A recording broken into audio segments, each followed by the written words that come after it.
First, let me say it's just a great pleasure and honor to be here with you all. This is my first time in Ireland, and I look forward to coming here for a long time. Secondly, just to give you a little bit of a sense of who I am, it's funny, several of the things that were said in the very generous introduction are about things I did for the Bush administration, which I'm not sure what you make of that exactly, but more recently, in addition to being policy director of the AFL-CIO, as was noted, I am a legal advisor to the Attorney General of New York in dealing with the illegal activity related to the mortgage markets. And I was the vice chair of the Oversight, the Congressional Oversight, U.S. Congress's Oversight panel for TARP. The chair of that body was Elizabeth Warren, who came up earlier. So I'm not going to talk in this presentation about what the New York Attorney General is doing, the Martin Act, which relates to some of the legal issues that came up in the last session. It's a TARP, Dodd-Frank, some of the housing issues that you just heard about. I'm not going to talk about those things. I'm really interested in them, and I hope they come up in questions. What I'm going to try to talk about here is kind of the assignment, which was to talk about workers as stakeholders in the financial system and in financial regulation. And you'll see that you'll hear echoes of all these other subjects in that presentation. So hopefully you can see it. But let me just say one more thing before I begin about what you just heard in terms of Nemo and the shark. When I was in business school in the mid-90s, before all of this, right, or at least before all the latest rounds of this, before the dot-com bubble and before the housing bubble and before the Lehman Brothers ended the world and all that stuff, back in the mid-90s, I was at business school at Harvard, and I was in a finance class, investment management. And it's like the end of the MBA program. You get the most, the students have been there for 2 years. It's an advanced course. And you got the most sort of, hotshot finance professors teaching, and you've got all the greediest people in Harvard Business School in the classroom. And the professor says to them, said to us, so understand there are two kinds of people operating in the capital markets. And he said, what are they? And a lot of, everybody thinks they're very smart. Everybody raised their hand and said things like growth and value investors and long-term and short-term investors and da-da-da-da. And so after this futile conversation went on for about 10 minutes, he said, no, you don't understand. He said, there are sheep and there are wolves. And he said, you, my friends, unless you have a Bloomberg terminal and sit at it 12 hours a day, you are a sheep. He said, I'm a sheep, right? Wolves are people who sit at Bloomberg terminals 12 and 14 hours a day, and smart wolves are people who have buildings full of mathematicians behind them. And if you're not one of them, you're a sheep. I don't care how smart you are.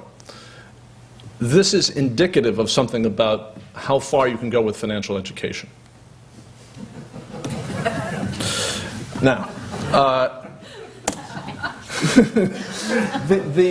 so let's talk about workers in financial markets. Workers are a funny category of stakeholder because workers are actually kind of everybody and interact with the markets in every possible way. And so I think one of the things you'll begin to notice about what I'm going to say is you could substitute the term citizen for worker. There isn't anything particularly, there isn't a distinguishing sort of boundary line. But that being said, we'll talk in terms of workers. So first, and this may seem like kind of a conservative point. Workers depend on the financial markets, and this is, again, where some of this is going to seem, for those of you who are here this morning, some of this is going to seem reminiscent of Stephanie's presentation. I said to Stephanie, I think repetition is good, so we're going to have some repetition here. Workers depend on financial markets to allocate capital productively, creating sustainable private sector employment. That's how market economy works. Obviously, there are other types of economies where this is not true, but in this country, in the United States, European Union, this is really fundamental and important. And it's a lot of this has gotten lost. This got lost kind of in the discussion about the financial crisis, that for a long time, private capital markets utterly failed in doing this. And it's not just that they lost a lot of money, it's that capital was not invested in productive activity with lasting consequences. Right? It's not just that, to use a U.S. example, it's not just that capital was put into vacant tract homes in 75 miles north of Las Vegas in a lifeless desert. Right? It's that that money wasn't put into something productive. All right, now secondly, and this is the other side of the coin, workers are not just workers, they're also savers in some fashion or another. And as savers, workers look to financial markets to invest their savings profitably on a risk-adjusted basis. This has also not worked out very well in the last decade or so. Thirdly, and I think this really goes to the last presentation, workers are consumers of financial services. They're little Nemos, right? To varying degrees, though, depending on the extent to which the financing of major household expenditures is privatized. So that, for example, in a country like the United States, we don't really have effective national health care.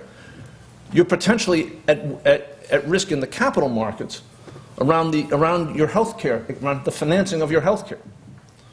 Potentially, I say. Depends on your health care. Depends on your private health insurance.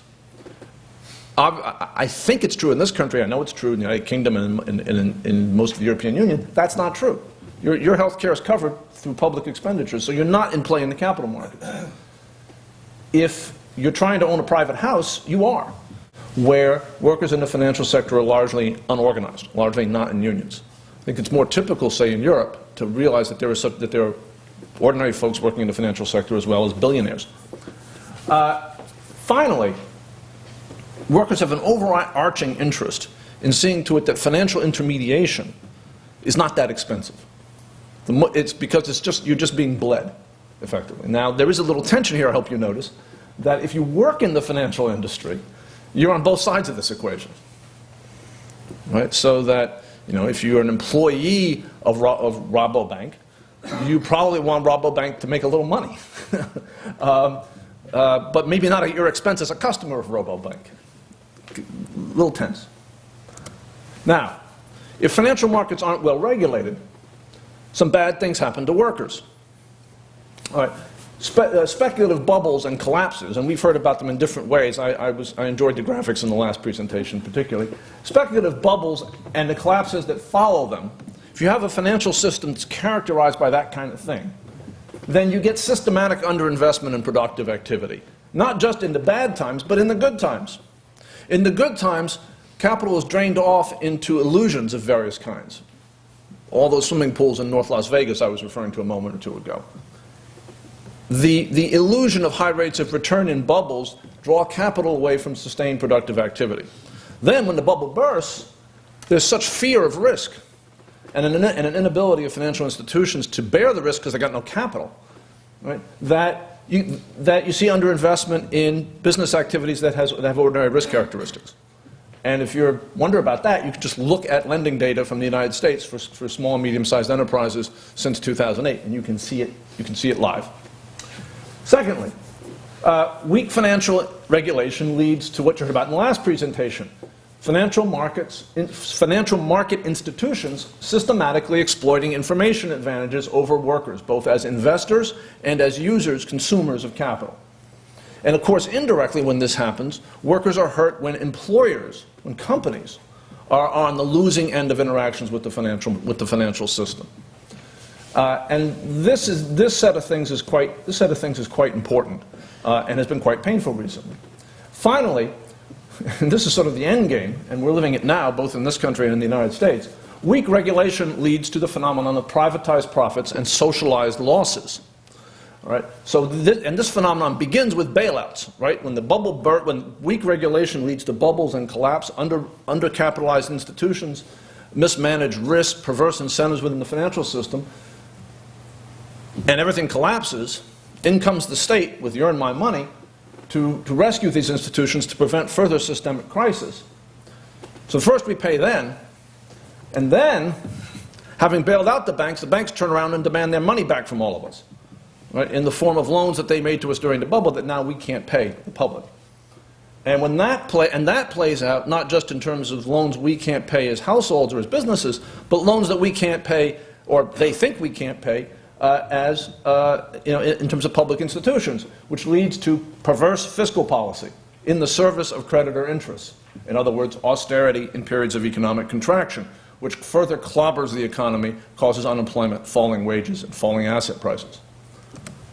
Now, the key issues in responding to a financially driven economic crisis from a worker's perspective. First, beware the advice of the former Treasury Secretary of the United States, Andrew Mellon, who famously told Herbert Hoover, who was seeking advice, liquidate everybody.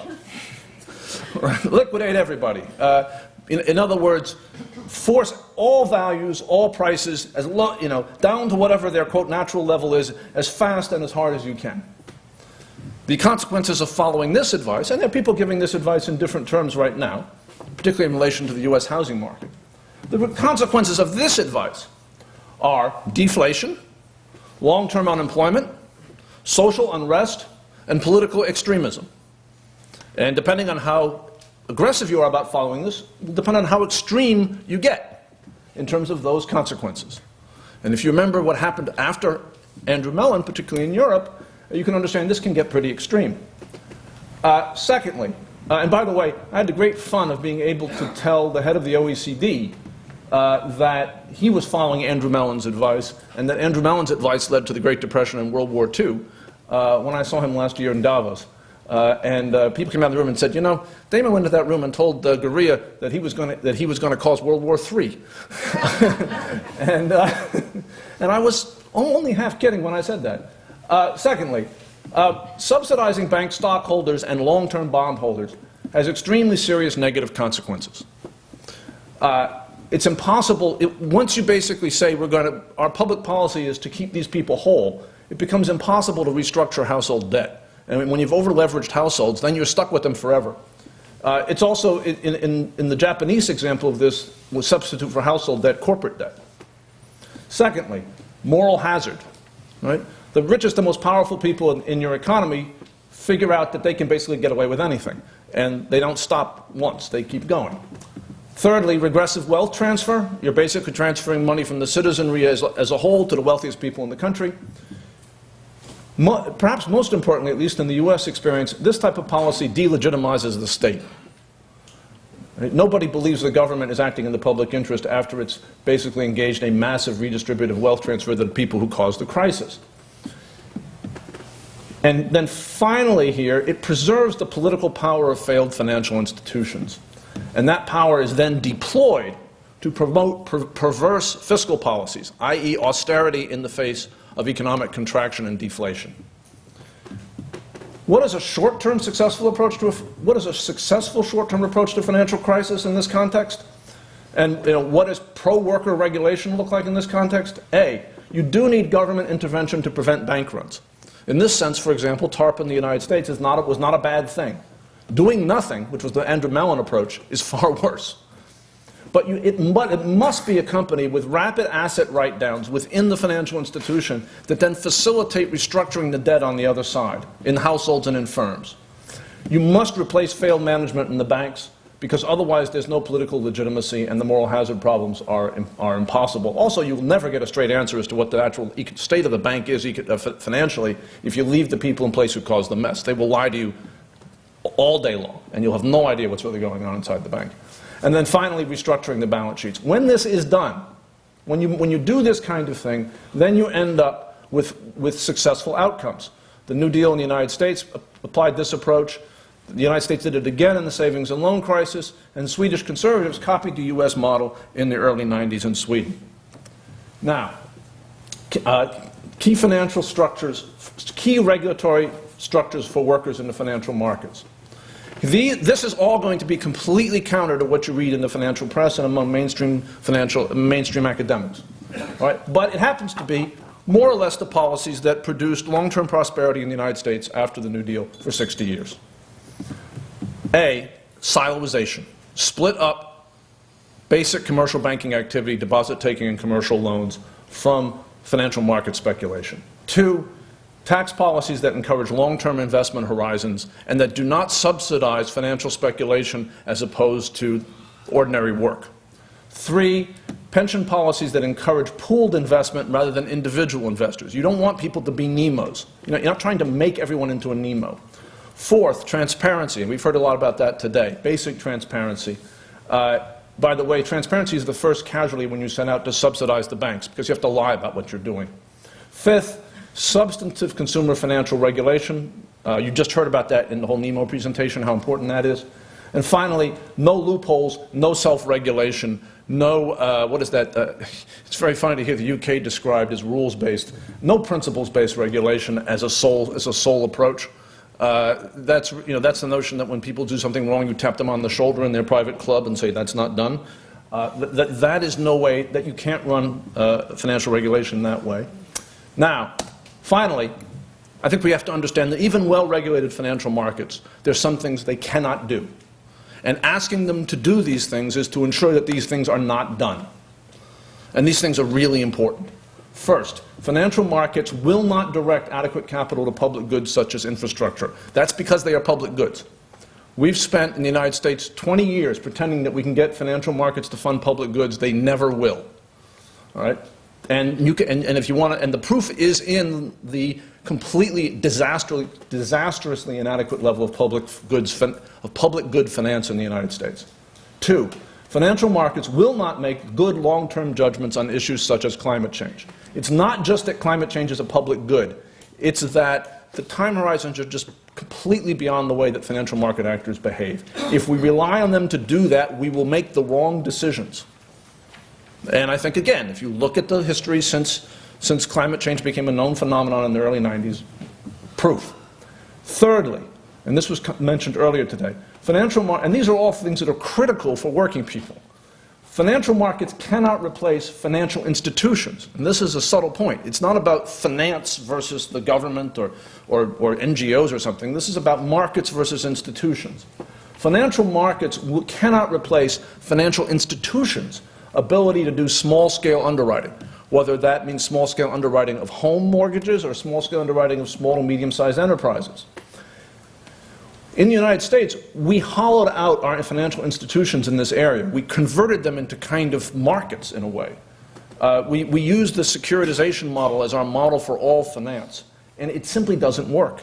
And the result now, when that model is collapsed, is that we have no capacity in our economy to finance in a significant way this type of investment that has to be underwritten at a small-scale level. So to conclude, from a worker's perspective, you have to have good, strong, effective regulation. But it's not enough to simply say, let's regulate financial markets. We need to understand that the extent to which that there has to be limits to the extent to which we give control over investment decisions to financial markets. Because in these areas, if we leave them to markets, and these are extremely important things, if we leave them to markets, they simply will not happen. So with that, I want to conclude. I mentioned the things I'd be happy to talk about in questions. I hope we get to them. And thank you.